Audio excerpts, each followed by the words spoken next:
Hi friends, welcome back to Shri Sanmarga YouTube channel. ನಾನು ನಿಮ್ಮ doctor T Shri. Friends, ಈಗ already Karnataka ಪರೀಕ್ಷಾ ಪ್ರಾಧಿಕಾರದ ವತಿಯಿಂದ 2026-27ನೇ ಸಾಲಿನ PGCETಗೆ ಅಂದರೆ MBA, MCA ಮತ್ತು MTech ಕೋರ್ಸ್ಗಳಿಗೆ ಎಂಟ್ರೆನ್ಸ್ಗೆ ಅರ್ಜಿಯನ್ನು ಕಾಲ್ ಮಾಡಿದರು. ಇದೇ ಮಾರ್ಚ್ ತಿಂಗಳಿಂದ ನಿಮಗೆ ಏಪ್ರಿಲ್ 8ರವರೆಗೆ ಆನ್ಲೈನ್ ಮುಖಾಂತರ ಅರ್ಜಿಯನ್ನು ಹಾಕೋದಕ್ಕೆ ಅವಕಾಶವನ್ನು ಮಾಡಿದರು. ಸೊ ಈಗ ಆ ಒಂದು ಅರ್ಜಿ ಸಲ್ಲಿಸುವಂಥ ಡೇಟನ್ನು ಎಕ್ಸ್ಟೆಂಡ್ ಮಾಡಿದ್ದಾರೆ. ಬನ್ನಿ ಇದ್ರ ಬಗ್ಗೆ ಇನ್ಫಾರ್ಮೇಷನ್ನ ತಿಳಿಸುವಂಥ ಉದ್ದೇಶದಿಂದ ಇವತ್ತಿನ ವಿಡಿಯೋ ಮಾಡ್ತಿದ್ದೇನೆ.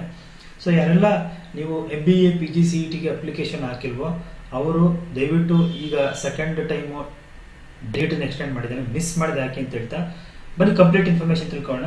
KE ವೆಬ್ಸೈಟ್ಗೆ ಹೋಗಿದ್ದೆ ಆದರೆ ಸೊ ನೋಡಿ, ಇಲ್ಲಿ ಪ್ರವೇಶದ ಮೇಲೆ ಕ್ಲಿಕ್ ಮಾಡಿದ್ರೆ ನಿಮಗೆ ಈ ರೀತಿಯ ಒಂದು MBA ಪ್ರವೇಶಾತಿಗೆ ಸಂಬಂಧಪಟ್ಟಂತ ನೋಟಿಫಿಕೇಶನ್ ಓಪನ್ ಆಗುತ್ತೆ. ಸೊ ಇಲ್ಲಿ ಫಸ್ಟ್ ಒನ್ PGCET 2026 ಆನ್ಲೈನ್ ಅರ್ಜಿ ಸಲ್ಲಿಸುವ ದಿನಾಂಕವನ್ನು ವಿಸ್ತರಿಸಲಾಗಿದೆ ಅಂತಿದೆಯಲ್ಲ, ಇದ್ರ ಮೇಲೆ ಕ್ಲಿಕ್ ಮಾಡಿದ್ರೆ ನಿಮಗೆ ಆ ಪತ್ರಿಕಾ ಪ್ರಕಟಣೆ ಓಪನ್ ಆಗುತ್ತೆ. ನೀವು ಇಲ್ಲಿ ನೋಡ್ತಿದ್ದೀರಾ, PGCET 2026ಕ್ಕೆ ಸಂಬಂಧಪಟ್ಟಂತೆ ಅರ್ಜಿ ಸಲ್ಲಿಸುವ ದಿನಾಂಕವನ್ನು ವಿಸ್ತರಣೆ ಮಾಡಿರುವಂಥ ಒಂದು ಪತ್ರಿಕಾ ಪ್ರಕಟಣೆ. ಇದು 8ನೇ ತಾರೀಕಿನೇ ಈ ಒಂದು ಪತ್ರಿಕಾ ಪ್ರಕಟಣೆಯನ್ನು ಹೊರಡಿಸಲಾಗಿದೆ.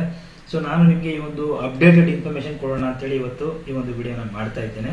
ಸೊ ಯಾರೆಲ್ಲ ಇದುವರೆಗೂ ಅಪ್ಲಿಕೇಶನ್ ಹಾಕಿಲ್ವೋ MBAಗೆ, MCAಗೆ, ME, MTechಗೆ, ಆರ್ಕಿಟೆಕ್ಚರ್ ಕೋರ್ಸ್ಗಳಿಗೆ ಅವರು ಈ ಕೂಡಲೇ ನೀವು ಈ ಒಂದು PGCETಗೆ ಅರ್ಜಿನ ಸಲ್ಲಿಸಿ ಅಂತ ಹೇಳ್ತಾ, ಸೊ ಎಲ್ಲಿವರೆಗೆ ಮತ್ತೆ ಅರ್ಜಿನ ಸಲ್ಲಿಸೋದಕ್ಕೆ ಅವಕಾಶ ಮಾಡಿದ್ದಾರೆ ಅಂತ ನೀವು ಕೇಳಿದ್ದೆ ಆದರೆ, ಸೊ ಈಗ ಆಲ್ರೆಡಿ ನೋಂದಣಿ ಮಾಡದೇ ಇರತಕ್ಕಂಥ ಆಸಕ್ತ ಅಭ್ಯರ್ಥಿಗಳು 20/4/2026 ರಾತ್ರಿ 11:59ರವರೆಗೆ ನೋಂದಣಿನ ಮಾಡ್ಕೊಳ್ಳೋದಕ್ಕೆ ನೋಂದಣಿನ ನೀವು ಮಾಡ್ಕೋಬಹುದು, ಆನ್ಲೈನಲ್ಲಿ ಅರ್ಜಿನ ಸಲ್ಲಿಸ್ಬೋದು ಅಂತ ಹೇಳ್ತಾ ಇದ್ದಾರೆ. ಸೊ ನೀವು ಅಪ್ಲಿಕೇಶನ್ ಸಲ್ಲಿಸಾದ ನಂತರದಲ್ಲಿ ಶುಲ್ಕವನ್ನು ಪಾವತಿ ಮಾಡೋದಕ್ಕೆ ಇದೇ ಏಪ್ರಿಲ್ 22ನೇ ತಾರೀಕುವರೆಗೂ ಟೈಮ್ನ ಕೊಡಲಾಗಿದೆ. ಸೊ ನಿಮಗೆ ಕ್ಲಿಯರ್, ಈಗ ಈ ಏಪ್ರಿಲ್ 20ನೇ ತಾರೀಕುವರೆಗೂ ನೀವು PGCET MBAಗೆ ಅಪ್ಲೈನ ಮಾಡ್ಬೋದು.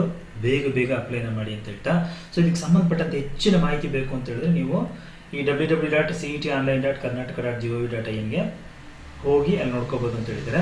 ಸೊ ಇನ್ನೊಮ್ಮೆ ನೀವೇನಾದರೂ ಮತ್ತೆ ನೋಂದಣಿ ಮಾಡೋದಕ್ಕೆ ದಿನಾಂಕವನ್ನು ವಿಸ್ತರಣೆ ಕೇಳಿದ್ರೆ ಅಥವಾ ವಿಸ್ತರಣೆ ಆಗುತ್ತಾ ಅಂತ ಕೇಳಿದ್ರೆ ಖಂಡಿತ ವಿಸ್ತರಿಸಲಾಗಲ್ಲ ಅಂತ ಇಲ್ಲಿ ಒಂದು ಇನ್ಸ್ಟ್ರಕ್ಷನ್ ಕೊಟ್ಟಿದ್ದಾರೆ ಫ್ರೆಂಡ್ಸ್. ಆಯ್ತಲ್ಲ ಫ್ರೆಂಡ್ಸ್? ಸೊ ಇದು PGCET 2026ಕ್ಕೆ ಸಂಬಂಧಪಟ್ಟಂತೆ ಡೇಟ್ ಎಕ್ಸ್ಟೆಂಡ್ ಆಗಿರುವ ಕುರಿತು KE ಅವರು ಹೊರಡಿಸಿರುವಂತಹ ಅಧಿಕೃತ ಪತ್ರಿಕಾ ಪ್ರಕಟಣೆಗೆ ಸಂಬಂಧಪಟ್ಟಂತ ಕಂಪ್ಲೀಟ್ ಇನ್ಫಾರ್ಮೇಷನ್.